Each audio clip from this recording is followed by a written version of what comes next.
तो ये ऑलरेडी पहले तो मैं सबका स्वागत करता हूँ जितने भी हमारे इलेक्ट्रॉनिक और प्रिंट मीडिया से प्रेस से लोग आए। दूसरा, जो बताया भी गया एडीएम साहब द्वारा और सीटीओ साहब द्वारा भी, ये एक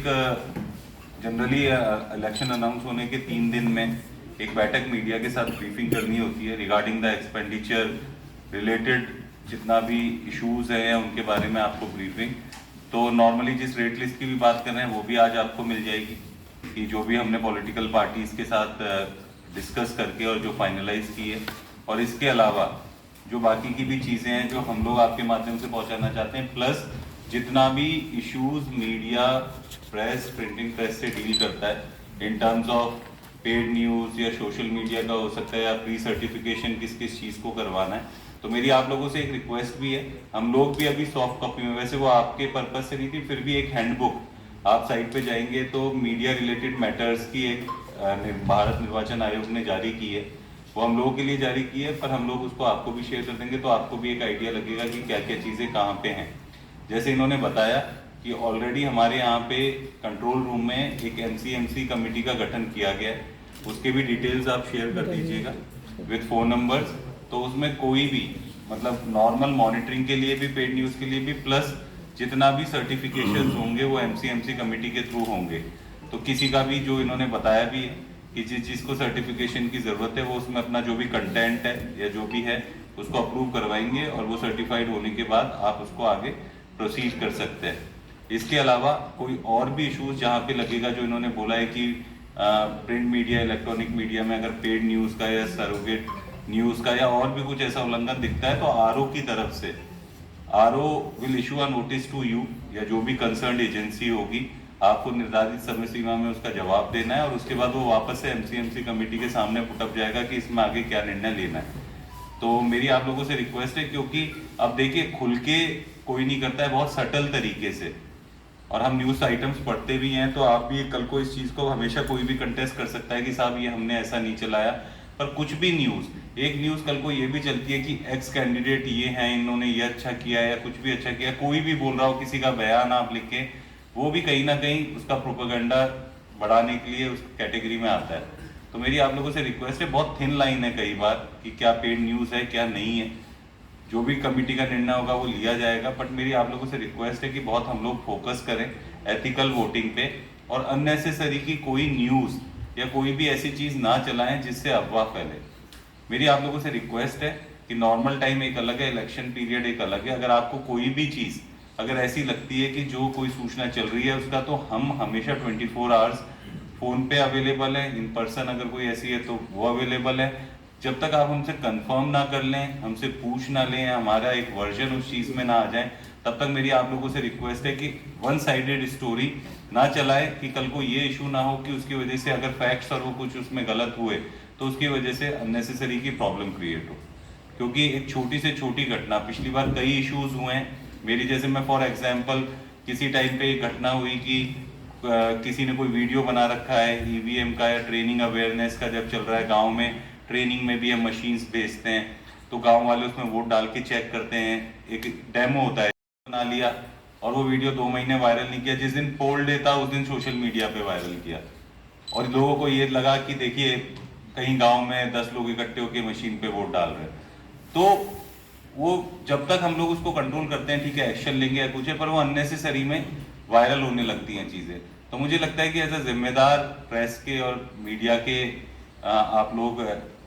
हैं, तो मुझे लगता है कि आपकी जिम्मेदारी और बढ़ जाती है इन सब चीज़ों को। जो जेन्युइन कंसर्न्स हैं आप शेयर कीजिए, जो कहीं आपको लगता है कमियां हैं, आपको लगता है कहीं प्रॉब्लम्स हैं, आप भी हमारे लिए एक बहुत बड़ा फीडबैक चैनल है, आप हमें देंगे तो हम उन पर जितना सुधार कर सकते हैं हम करेंगे। पर मेरी बार बार ये रिक्वेस्ट है कि कोई भी अननेसेसरी में ऐसी न्यूज़ ना चलाए जिसका बेसिस मतलब फैक्ट्स ना हो, सुनी सुनाई बातों पे चल रही हो, और ये सब चीज़ें करते हैं तो उसकी वजह से अननेसेसरी की प्रॉब्लम्स क्रिएट होती है, और अननेसेसरी का एक नैरेटिव सेट होता है, जो नैरेटिव गलत सही जैसे भी जो लोग करते हैं और उसको आगे प्रोपोगेट करते रहते हैं। तो मेरी आप लोगों से रिक्वेस्ट है इस चीज़ को देख लें। रेट लिस्ट की इन्होंने बात कर ली है, सोशल मीडिया के लिए भी हमने यहाँ पे एक सोशल मीडिया सेल बनाया है, एंड वी हैव ऑलरेडी, मतलब हम लोगों ने ये बता दिया है कि अगर कोई भी व्यक्ति कल भी हमने FIR लिखवाई है, सोशल मीडिया पे किसी ने डाला है, जाति के नाम पे, रिलीजन के नाम पे, किसी भी चीज पे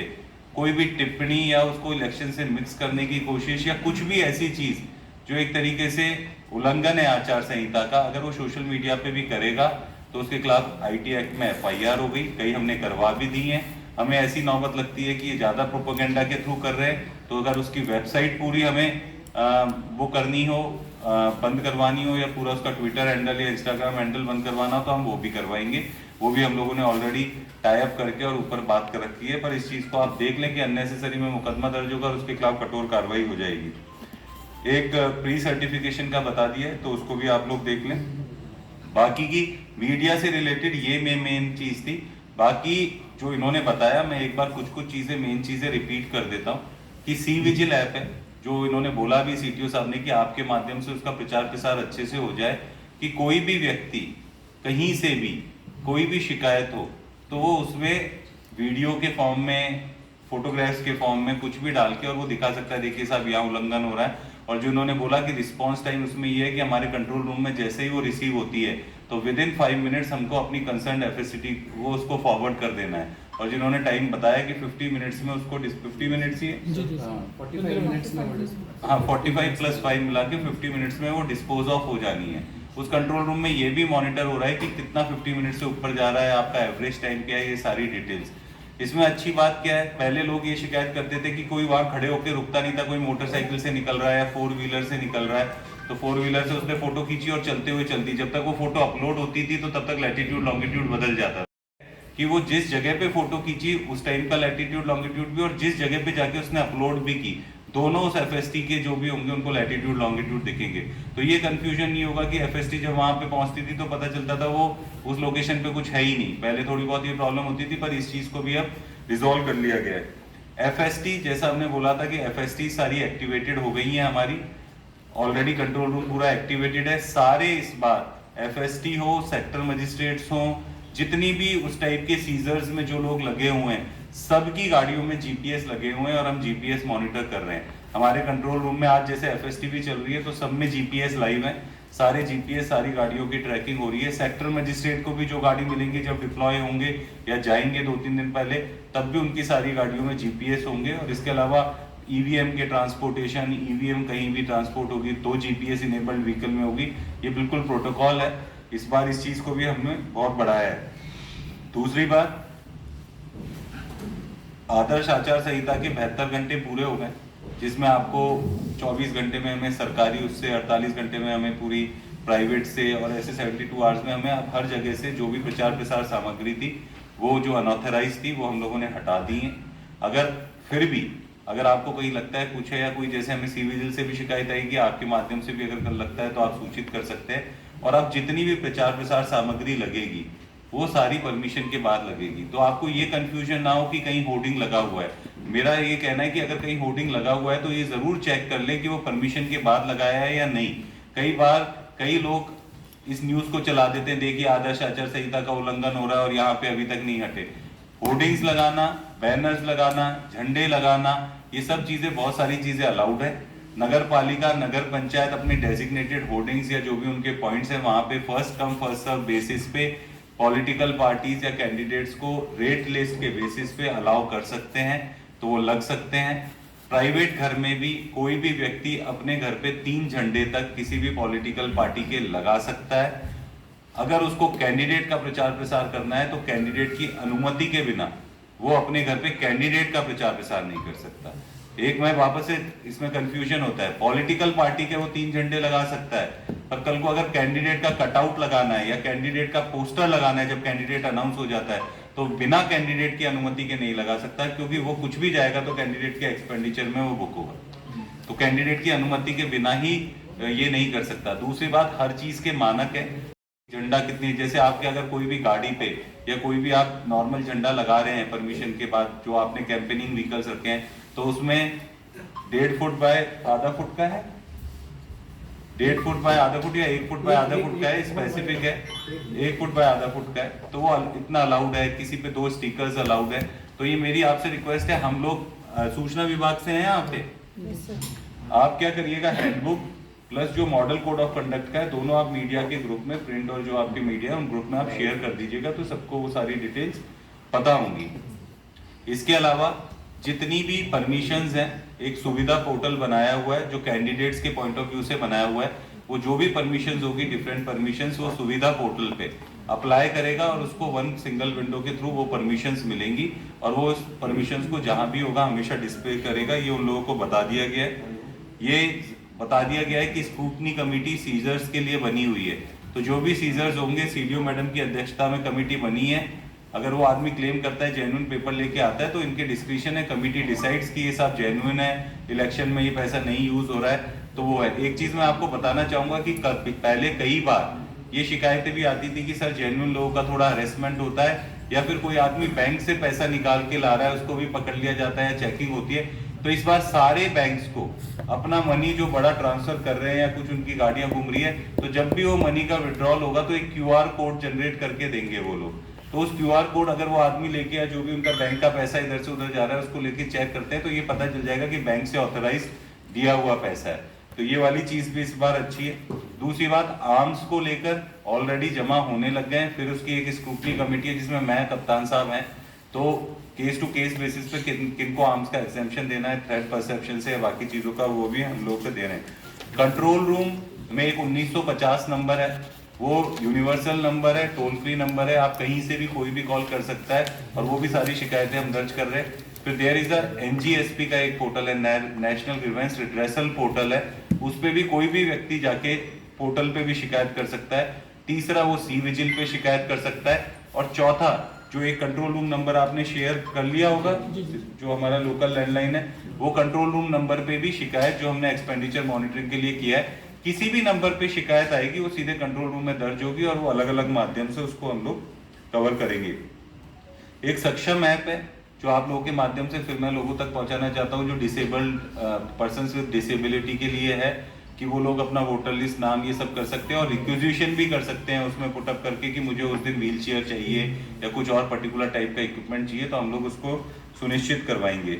एक आपके मतदान ऐप है, इस बार आई है, ये पीठासीन अधिकारी यूज करेंगे उस दिन वोटिंग परसेंटेज देने के लिए। कई बार हम लोगों को ये होता था कि वोटिंग परसेंटेज सही नहीं मिलती थी, तो अब ऐप ही बना दी गई है जिसमें पीठासीन अधिकारी हर 2 घंटे बाद उस ऐप में फीड करेगा कि मेरा पोलिंग परसेंटेज कितना है और क्यूमुलेटिव ओवरऑल पोलिंग परसेंटेज हमें दिखने लग जाएगा, जो हम मैनुअली सेक्टर मजिस्ट्रेट से फिर अपने कंट्रोल रूम से करते थे। तो इस बार ये एक्सपेरिमेंट किया जा रहा है। परसेंटेज कितने घंटे में अपडेट होगा? हर 2 आवर में हमें देना होता है, तो हर 2 आवर में हम आपको भी शेयर। ये मतदान ऐप ये प्रिसाइडिंग ऑफिसर्स को दी जाएगी, ठीक है। तो ये कुछ चीजें हैं, बाकी और शेड्यूल है या कुछ चीजें पूरा नोटिफिकेशन कब है, विड्रॉल, ये सब आपको डिटेल्स मिल चुकी हैं। बाकी आप लोगों में से कोई सुझाव देना चाहता है या कोई चीजें ऐसी पॉइंट आउट करना चाहता है। एक आई कार्ड्स को लेके मीडिया लोगों ने थोड़ा सा एक एप्रीहेंशन जताया था कि साहब हम लोग मतलब पोल डे वाले दिन तो चलो आप ऑथोराइज आई कार्ड्स देते हो, पर लोग का ये भी कहना था कि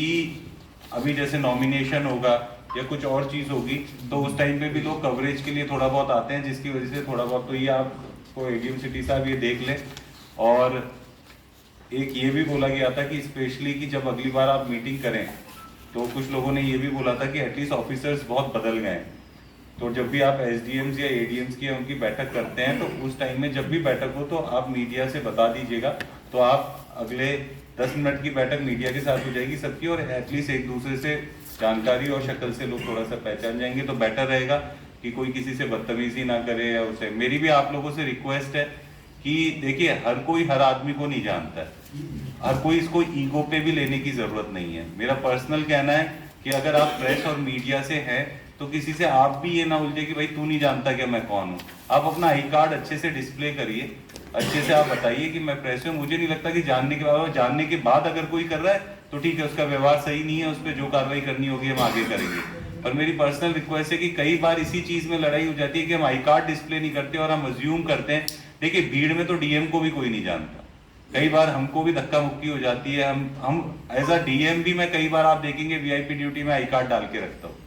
क्योंकि हर कोई आदमी, किसी के साथ कोई फोर्स का आदमी आया है, किसी के साथ कोई और आदमी आया है, वो डीएम को भी नहीं जानता। तो मेरा पर्सनली कहना है कि अपना आई कार्ड्स खुद के आपके खुद के हैं, हम तो कोई हम ना भी हम ऑथराइज्ड हैं आपको नॉर्मल आई कार्ड जारी करने के लिए, बट आप खुद के जो भी आपके खुद के आई कार्ड्स हैं उनको डिस्प्ले करके रखिए। थोड़े बड़े अगर बना सकते हैं तो बेटर है, टांग के रखेंगे अच्छा है, तो it will be good. Unnecessary में छोटी में मोटी इस टाइप की चीजें आए तो अननेसेसरी का इन्वायरमेंट खराब होता है, मुझे लगता है कि उसकी जरूरत नहीं है। और कहीं भी अगर आपको ऐसा लगता है कि कहीं ऐसी कोई चीज हुई है या कहीं किसी की